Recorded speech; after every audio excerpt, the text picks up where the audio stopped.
Let's find out if you're ready for love. Here's your marvelous host, Nikki Lee.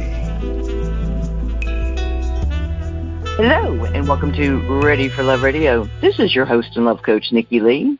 You know, from time to time, I'll have a true crime story that we talk about, and we talk to the author and kind of dig into the story and get the details and just find out more. Now, let me tell you the reason that this story grabbed my attention and I wanted us to talk about it.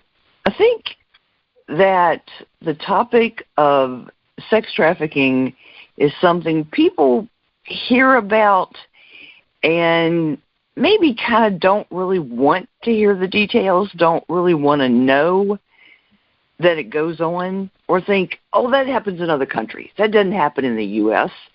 But, you know, it is something that happens in this country, and my guest is going to tell us that it does.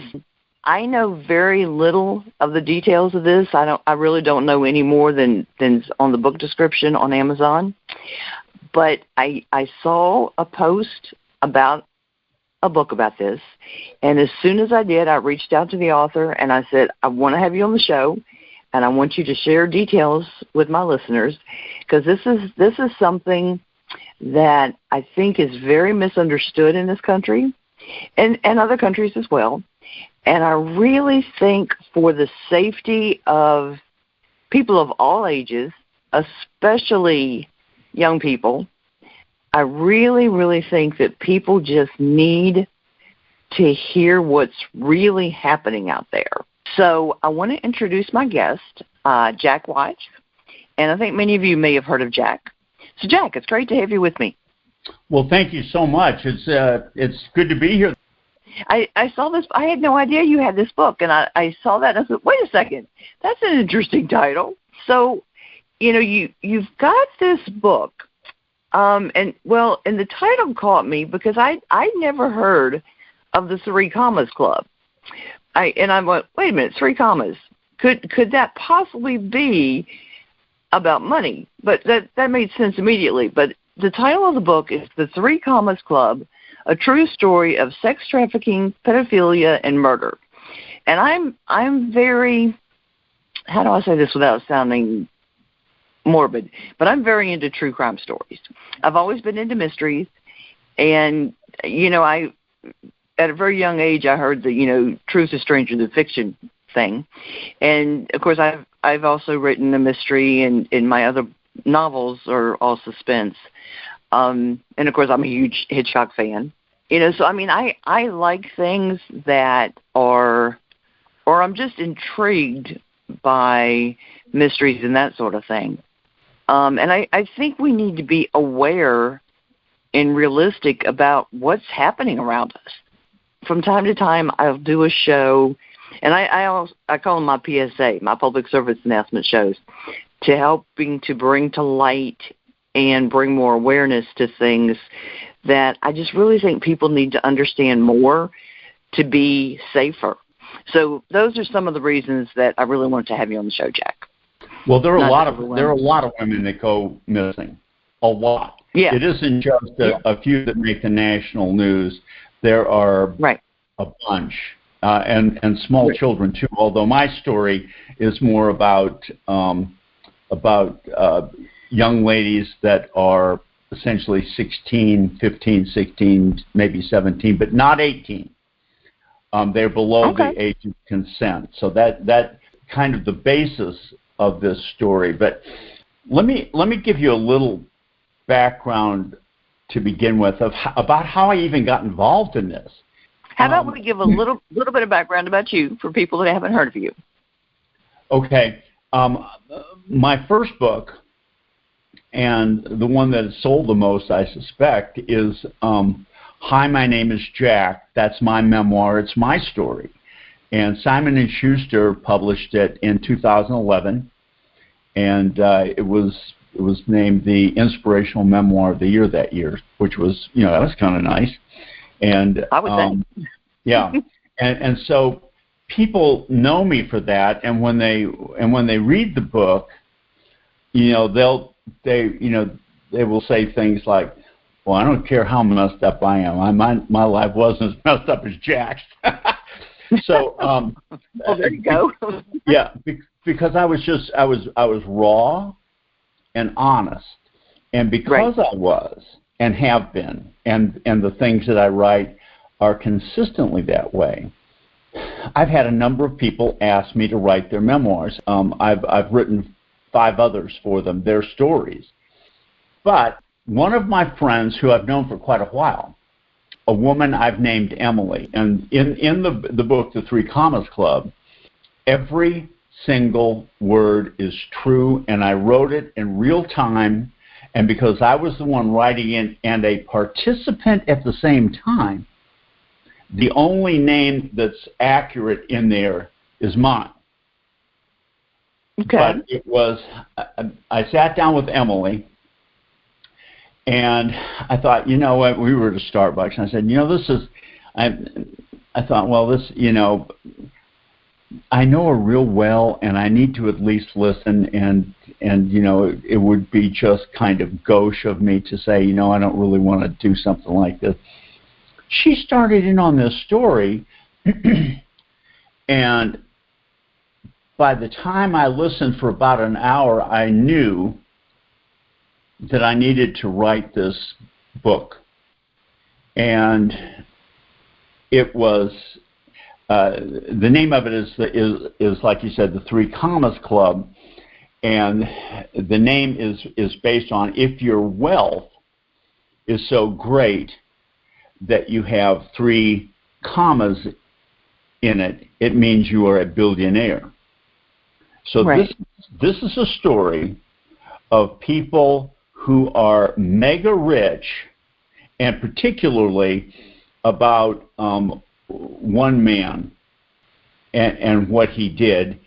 And it had so many similarities to what happened with Jeffrey Epstein that it was like, okay, this needs to come out. And as it turned out, in the book I call the guy Magnus Rich, and Magnus Rich and his sidekick, who I call Bruiser, and you know, because he liked to beat people up, especially his wife, who was Emily. They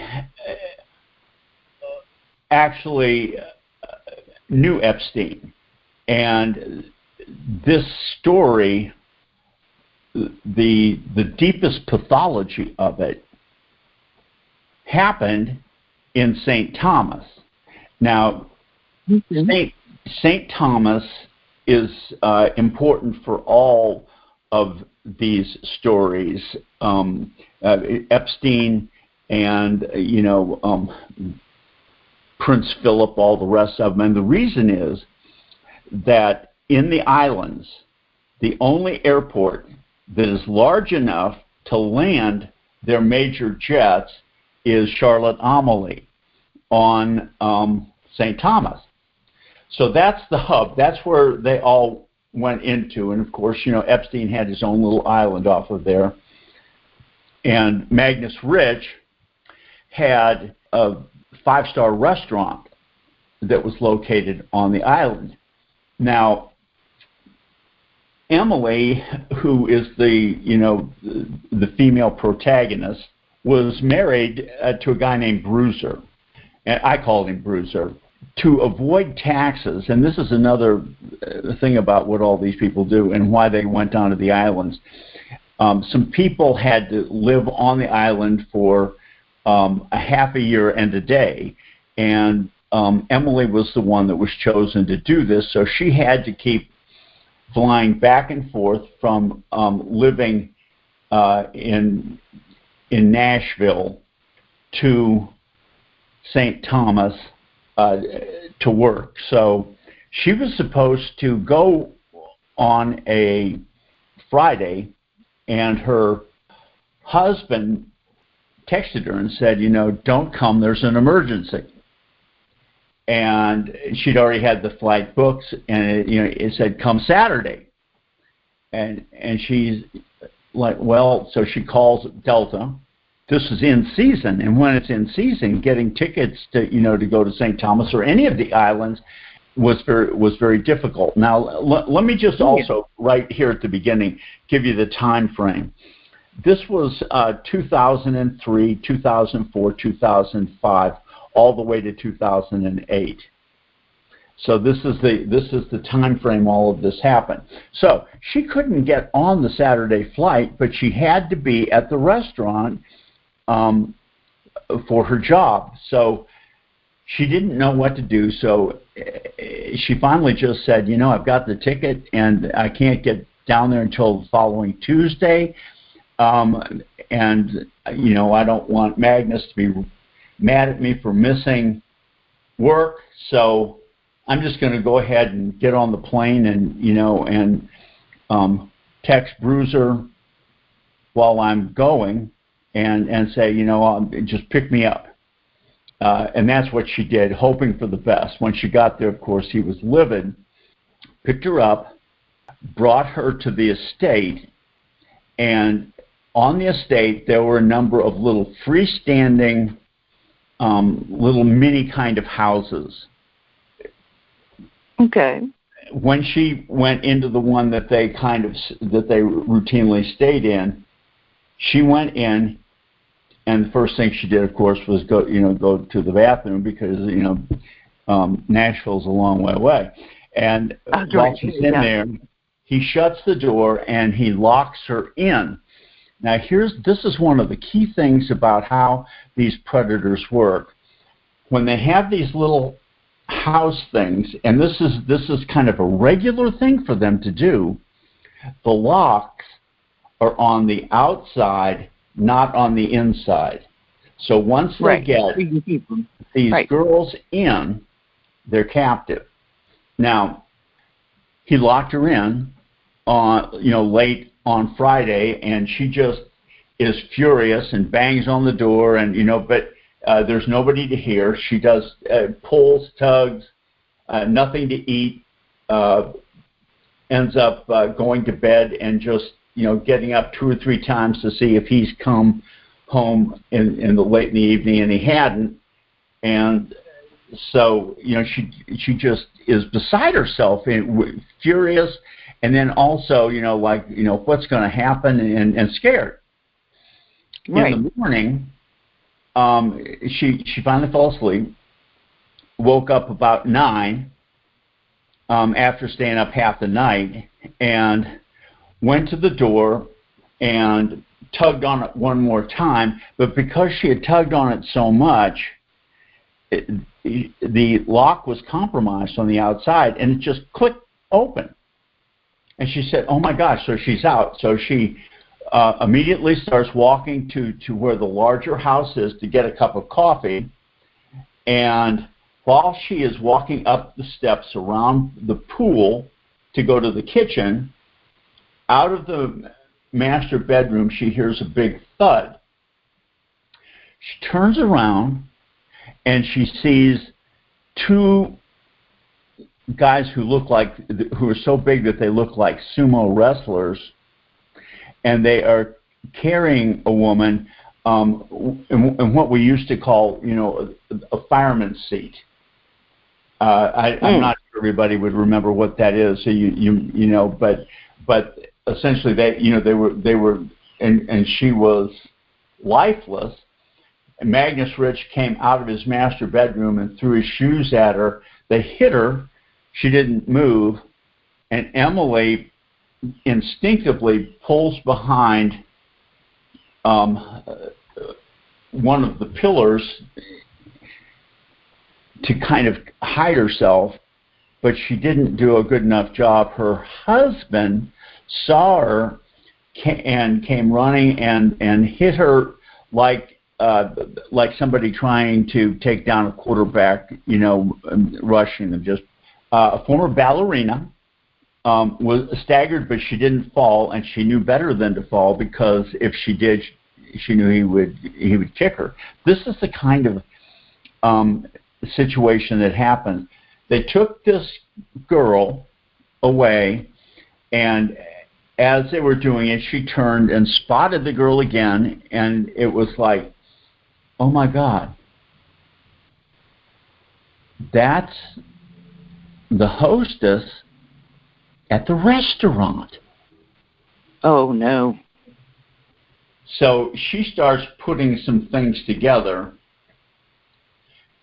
From that point on, she raced back to where she was staying, locked herself back in, and just stayed there, just shaking. At about 1:30 in the afternoon, her husband came, opened the door, and said, your lunch is ready. Come eat it. Then take a shower. You need to be at the restaurant a little bit early today, so you need to arrive by 3:30. So from that exact moment on, there was a no-talk rule about what had happened, what she had seen. Now this is kind of the pathology of how this works. When you see pictures of these girls that are trafficked, you see chains around them and them sitting, in a cage and things like that. That's not really how it works. The imprisonment is from fear and intimidation. So once they have that, they know that you won't cross the line. Now, the reason that Emily... Once you've got the mental and emotional fear to a certain level, you don't need to be caged. Exactly. And quintessential post-traumatic stress. Right. All right, so, she contacted me in 2019 about this and said, okay, well, why would she come out with it? And the reason was they had finally arrested Jeffrey Epstein, and when they started to, when they put him in jail and everything, they started saying things, all of a sudden it was like, oh my gosh, he was doing exactly the same thing that Magnus Rich was doing. Right. And so she said, she was a very principled Jewish lady. And she said, I can't live with this. I can't let this, go by. The people that I know, are still out there and still doing this. So something needs to be done about this. So she asked me about writing the story, and I said that I would do it. And our goal was to make it so detailed that in presenting it to the FBI, they would take this guy down and all of the people that were around him. And it wasn't just him that was doing it. At this restaurant, all of these guests would come in, and they would order their dinner, but the real entree was the hostess. Or the girl. Yeah. So they would appraise and do I want this girl? And the way that they got the girls was they had a woman who was like the Ghislaine Maxwell, and she lived down in the Florida Panhandle near Pensacola.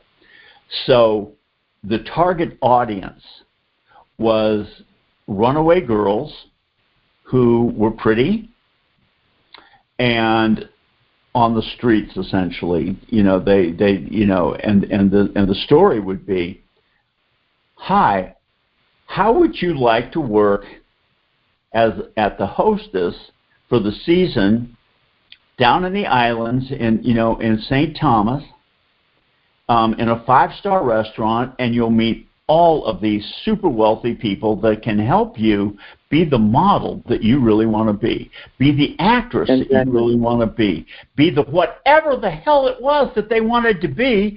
And these girls would, would see this woman, and she had this big diamond ring on, said, it's my fiance who has the restaurant, and I just saw you, and I just thought, doggone, you would really fit well, and we really needed a hostess. Do you want to do it? Exactly. Yeah. So they had, one of these, large Escalades or, with tinted windows, and drove to an airport outside of I've forgotten the name of it right now, outside of Nashville. And it was an airport that business people use, but certainly not the normal airport. And the guy was so rich he had his own hangar. Of course.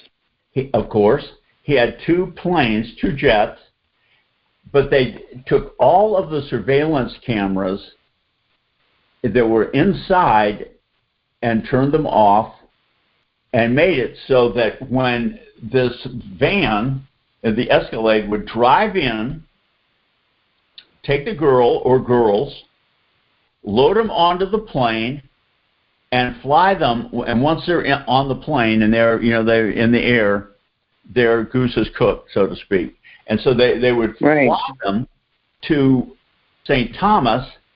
But this was, because St. Thomas is U.S. Virgin Islands, it's like, going from Manhattan under the tunnel to Newark. Anybody can do that. You don't have to have any papers to go between, at least not yet, between New York and New Jersey. And so there was nothing wrong with that. Now, of course, to take a minor across state line is a federal crime. All right, so now the story thickens. It gets into, Emily challenged her husband about some of the things that was happening because the entire wait staff and cooks and everything remained constant at this restaurant, but there was a new hostess every week or two, and that's because they were going through these girls, and these 2 big thugs were taking away a body. So I don't know exactly how he killed her, but my assumption is it was through sexual asphyxiation. Now, these guys are, when I say they're predators, they even made hats for themselves that the label on the front, it said crotch cannibal. Okay. I won't get any deeper because this stuff, that should tell you volumes about the depravity of these people. I got the point, though. That made it. Yeah. And some of these billionaires that were involved in this, if I mentioned their real names, you'd be horrified because your audience would know who they are. Now, I don't do that for one really good reason. I want to stay alive. I was ready to say, I can think of 1 or 2 really good reasons. This is people that get involved with this end up dying, like Jeffrey Epstein. Right. Now, for example, those 2 guards that fell asleep in the jail. Right. They did a toxicology of and both of them had nitrous oxide.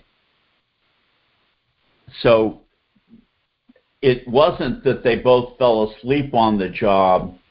They were put to sleep through the ventilating thing so that they wouldn't wake up when they killed Epstein. All right, now Right. That part of the Epstein story is really important because as soon as Jeffrey Epstein died, Emily changed her mind. She said, I don't want to do this. I don't want this out. I don't want the story. They're gonna, they'll kill me. They'll kill you. And so she became and she said, I should have the right to say no. And I said, for me, and this is, your listeners, so they'll have to kind of make a decision whether they think I did the right thing or not.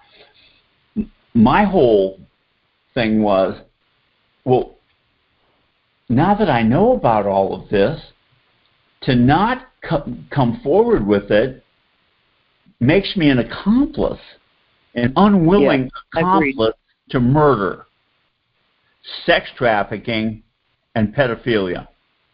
I'm not going to do that. Yeah, so I agree. So that was my position. Her position was, I trusted you. You were my friend. And for you to go forward would be betraying our friendship. And my whole thing was, I'm not a friend at the level of being willing to be an accomplice to murder. Duh. Right. That just didn't make any sense to me at all. So Emily withdrew. I had already had all the story and was writing it, and I thought, you know what, this is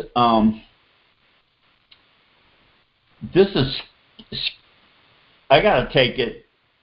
I got to take it to somebody in authority. So interestingly, one of my friends was running for political office here in Atlanta. Running for, Supreme Court judge.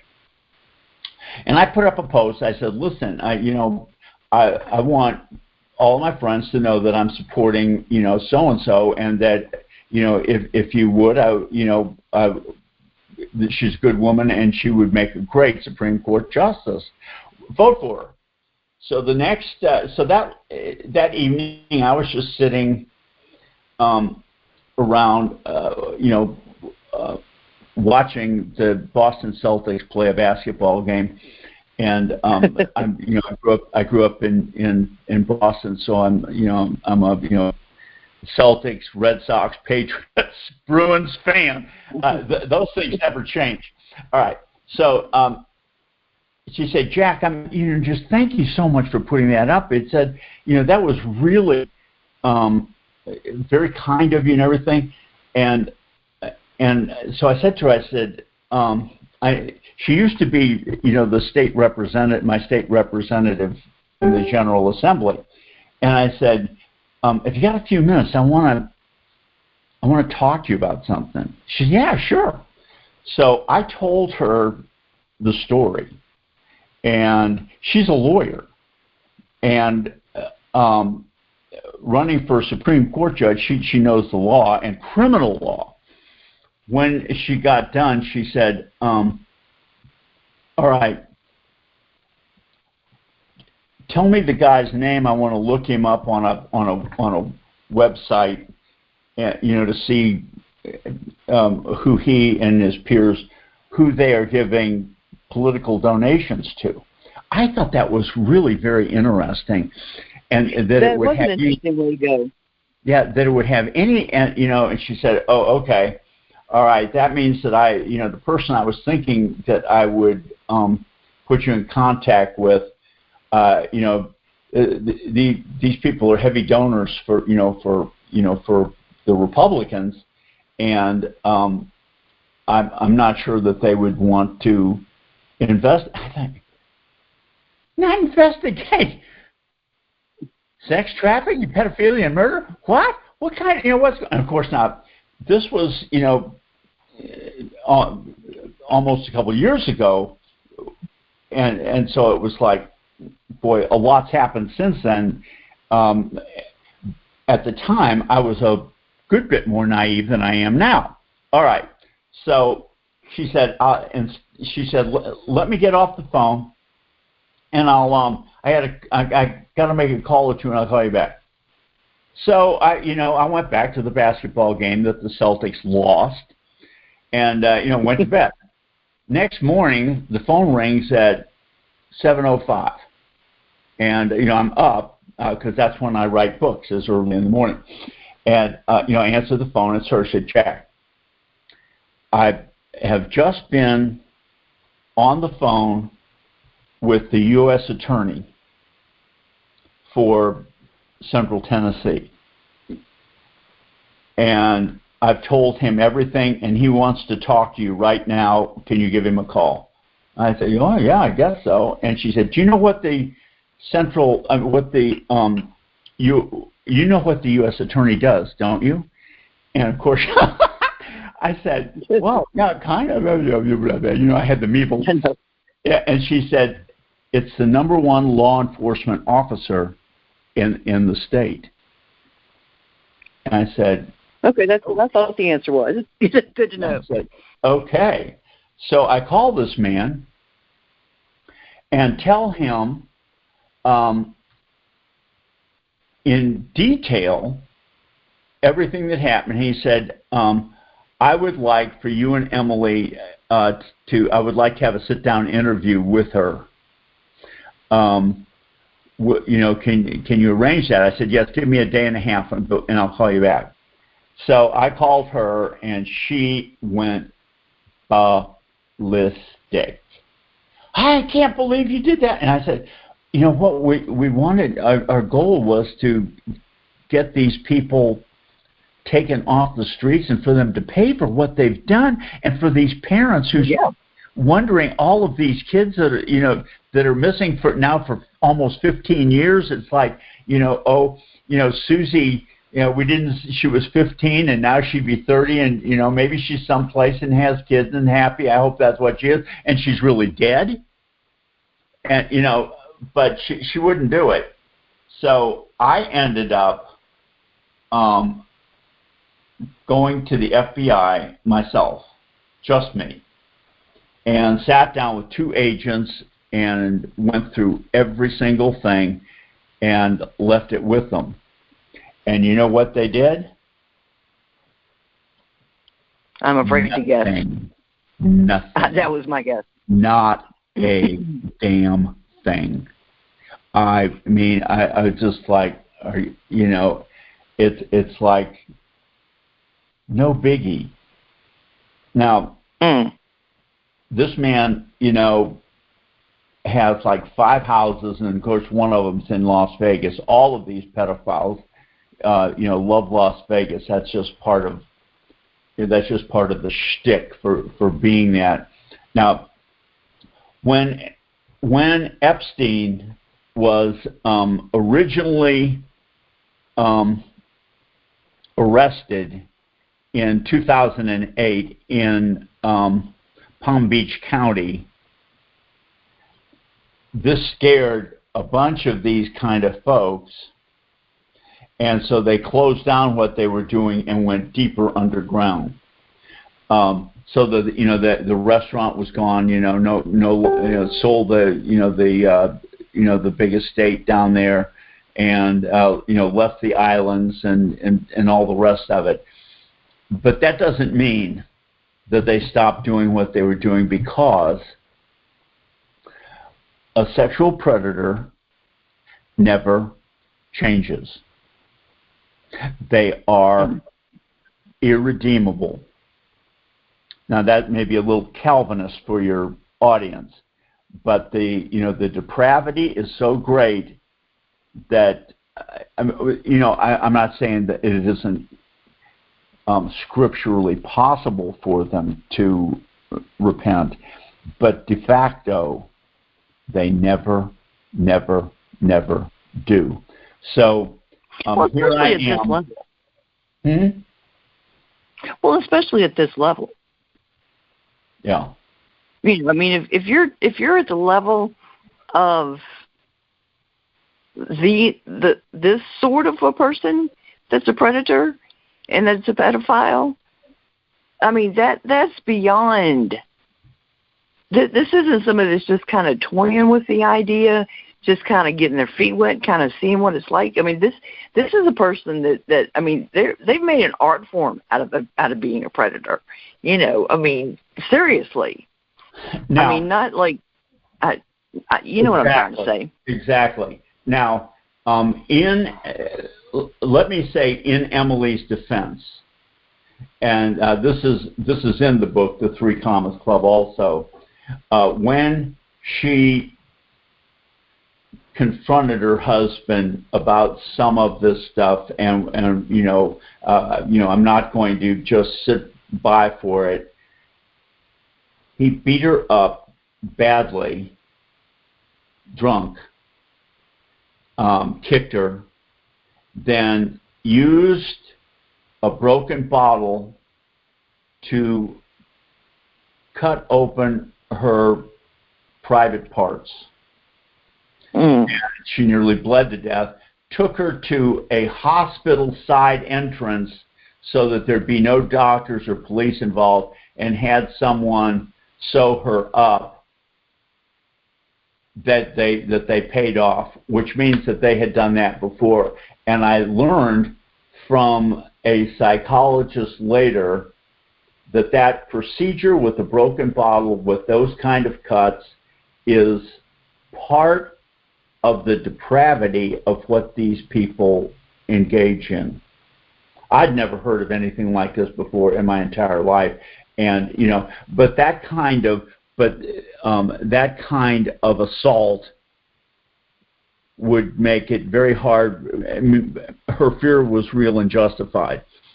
So right. when I went to the FBI and it went nowhere, for the first time in life, I bought a weapon. I've got a 16-gauge Mossberg shotgun just sitting 5 feet from where I am right now, and it's loaded and pumped. All it needs to do is turn the switch for anything that would happen. I've never had a gun before in my life, never. But I had to protect myself. Now, in so doing, when I put this book out, I told all of my Facebook friends and everything, the ones that were reading it, I said, listen, the more of you who read this, and the better off I'll be, because there will be, and I've got like about 10 people that I have emailed with the true names in this. And, what I published has fake names. And by the way, I'm gonna for your audience, I'm more interested in them knowing the truth about these things than I am in making any money. So I'm going to offer them the Three Commas Club ebook. We're going to put it on so that they can just click and get a free download of it, because I'm really way more interested in them knowing what happened than in making a couple of bucks. I appreciate that, and I'm looking forward to reading it. Well, I'm glad. So here we are, and now the U.S. attorney, since he was a Trump appointee, isn't he? He's no longer there. They've got somebody else, and I think the thing that is the most disappointing to me is the FBI. I mean, I remember when I was a kid watching Zimbalist and the FBI, and thinking it was absolutely the best show, and we're so lucky that we have the FBI, and they're wonderful and they're good people, and I've heard like Sean Hannity say, well, the leadership of the FBI may be corrupt, but the rank and file, 99% are really good people. I don't believe that anymore. I just don't. My experience I'm not so sure about that. tells me that it isn't, and this all makes it pretty scary. But I can tell you the story that I have just relayed to you isn't just mostly true. Every single detail is correct. I went ahead and I wrote a screenplay for making this a mini series, and I've got I saw that in your notes. And I'm really looking for somebody who wants to take this and run with it. And these guys are still out there. Yeah. They're still doing their thing. Before that weekend, when she came home a day before she was supposed to, did she have a suspicion about this, that this was going on? No. She wondered why there was such high turnover, but right. she knew that the Magnus Rich and her husband and some of the other people kind of behaved like they were gangsters, and they were all into Harleys and stuff like that. She said, but that they would do something like that was crazy. And when they had such high turnover, she said, "Well, I'll just be the hostess. I've got no problem doing that." And Magnus and her husband laughed, and Magnus said to her, "No, we have specific requirements, and you're way too old." And she said, "I'm 35." I'm 35. I can't. I'm so crotchety. I can't take people to their seats in a restaurant. What are you talking about? But she didn't really have it all together to and you know what? You don't want to believe that your husband's involved and you're married to somebody who would be involved not just in adultery, but in pedophilia and in sex trafficking these people, and lots of them dying. Well, and people that you're used to. It's hard to imagine, even people you don't like, it's hard to imagine they can be involved in this kind of thing. I can see that. So but, this wow. is, what will happen from this, I don't know. I'm less intimidated now than I was when the book first came out, because it's been out a little bit and I'm still alive. But on the other hand, if you don't stand for something that's right and as clear as this, then how can you consider yourself to be a good man? I mean, I remember, the only thing necessary for evil to triumph is for good men to do nothing. And of course, good men means, as in mankind, men and women. And in our society, women stand up better than men at this point. That's for sure. Well, and this isn't even a gray area. This isn't even a No. This isn't gray. No. Bad. This one isn't even a. I'm not really sure if this is bad or not. Well, I read through all the reviews on Amazon last night, and it was interesting to see that the reviewers were kind of torn about how they felt about Emily, and if they were okay with her or if they were angry with her, and they were all very pleased with you that you brought the story out, but they many of them were upset with her for waiting so long to say something. Yes, and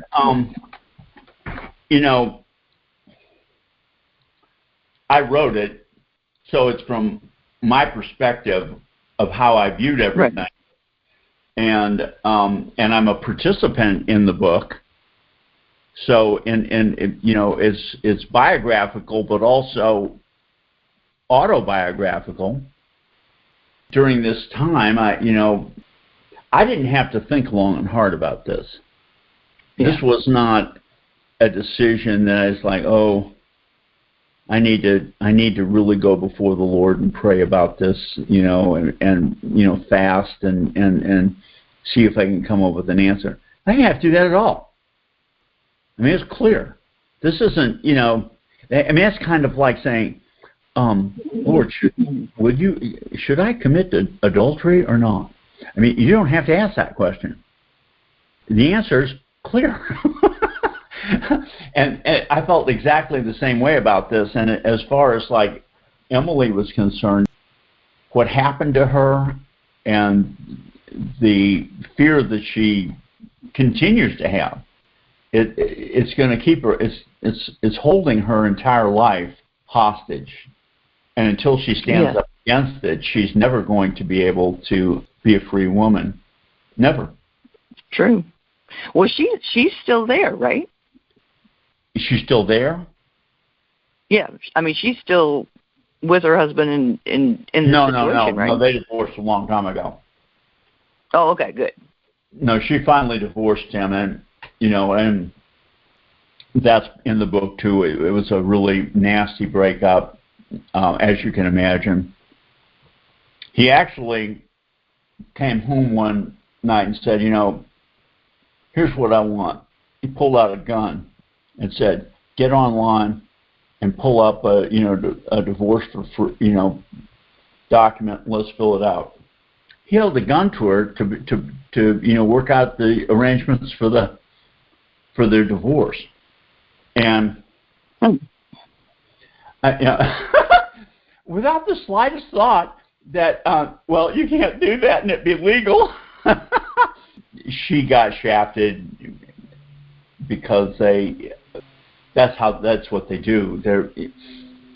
It isn't just that they don't respect women. Their view of women is really worse than like what happens in Afghanistan. Yeah. I mean, there's no. I mean, women are a commodity, right, to be used and disposed of in any way you are okay with. Wow. Well, at least she's away from the situation, so that's good. She's away from the situation. That's step one. And yet she's not away from the situation because I've made it public. Right. Well, she's physically away from the situation. She lives in fear. She's in fear all the time. But right. And from my perspective, the more people who read this, the safer I am, because it's right.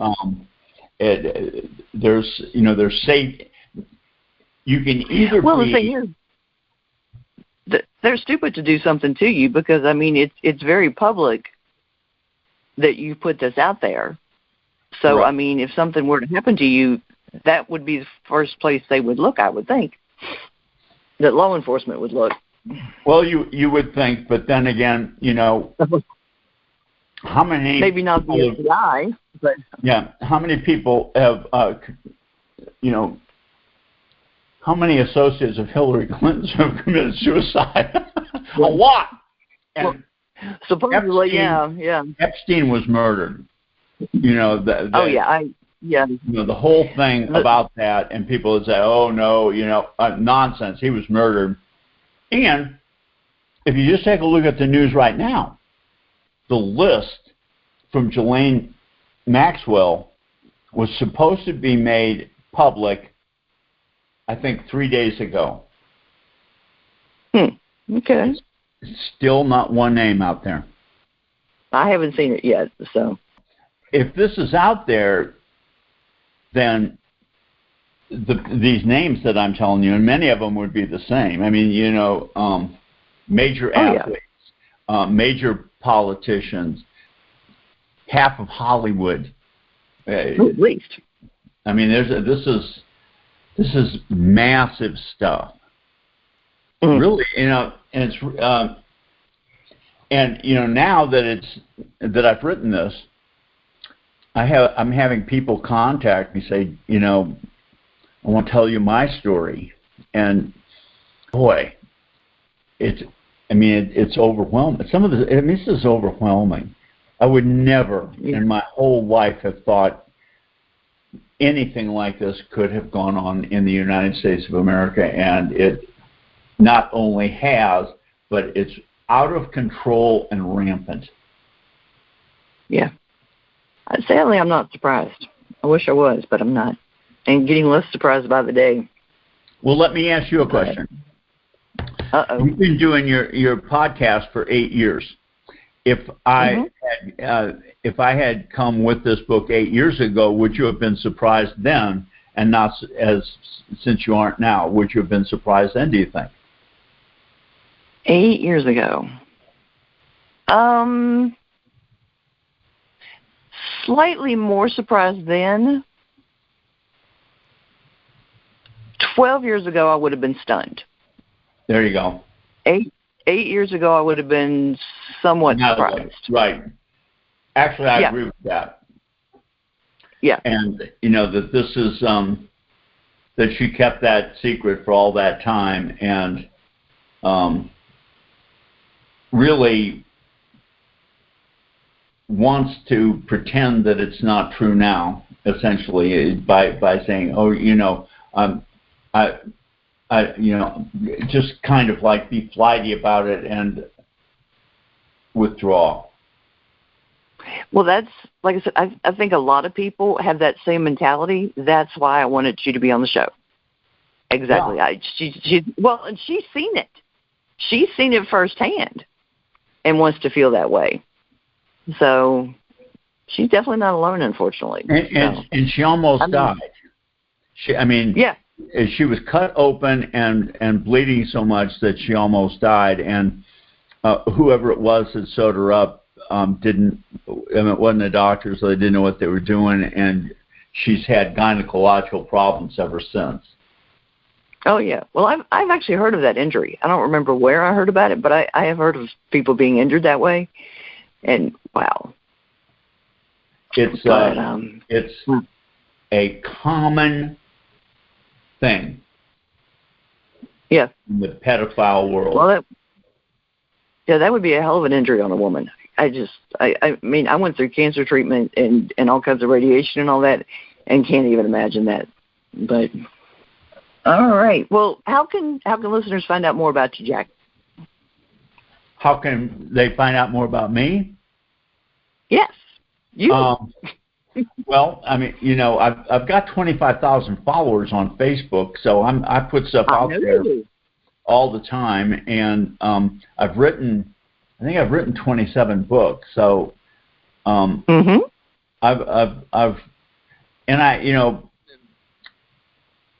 written 9 novels. I've written recovery books. Because Hi, My Name is Jack is kind of code. That's my, my autobiography.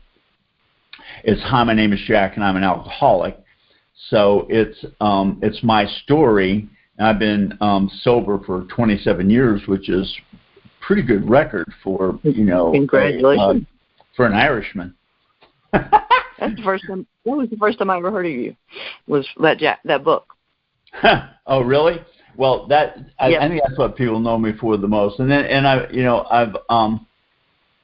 written some political books, and I've written numerous memoirs for other people, and 3 for women, which is really kind of interesting to try and to think like a woman when you're a man. Yeah. And I've been ready to write 2 for men, and I've written a couple for men before, and it's funky to get into the head of the opposite gender. It's challenging. It's fun. I'm pretty outspoken about things, but if you don't stand for something, what value are you? And exactly. There's so many people intimidated in our world today. Yeah, there are. And that makes it particularly hard for us to be the people that we're supposed to be and that God has called us to be. I'm just one guy, and I do what I do and enjoy it, and have no misgivings about having written the Three Commas Club and putting it out there. No apology. It was the right thing to do. It was what I committed to do to begin with. And even though Emily wanted to squelch it, I wouldn't do it. And it cost me a friend. She really is angry with me for having done that. But that's not my problem. I did what I said I would do, and I hope that we can end up making a mini-series out of it, so that that's where people will really understand, because we live in a world where people don't like to read. True. And well, now all they have to do, get a Kindle and let the Kindle read it to you. Come on, people, make it easy. Mm-hmm. Well, I hope a lot of your listeners, just go ahead and download it and read the book. They'll like it, and it gets into a lot of detail. And there's a lot of detail about me too in it, because I am a major participant in it, and I can tell you, going to the FBI and sitting down for an hour and a half with two agents in a room being taped, they all the stories about how they catch so and so lying to the FBI and they charge them and stuff like that. Boy, I mean, I didn't even think about it. I said, listen, this is what happened, and boom, boom, boom, boom, boom, boom, boom. The U.S. attorney wanted me to talk to you, and I'm going to do it. And yeah, well, that's the way to do it. All right, the replay of today's show, the details, and the link to download your copy for a very limited time. You're only going to have that up for a few days, right? Yeah. Okay. That will all be at www.lovecoachjourney.com/3 commas. All right. And like I said, the show will replay over the weekend on newvisionsradio.com, and then it will be on the podcast directories and also on my site, lovecoachjourney.com/3 commas. So, Jack, thank you very much for being here with me today and sharing the story. And listeners, definitely go right now and download your copy from Jack, because it won't be there but for a couple days. So thank you very much for being here.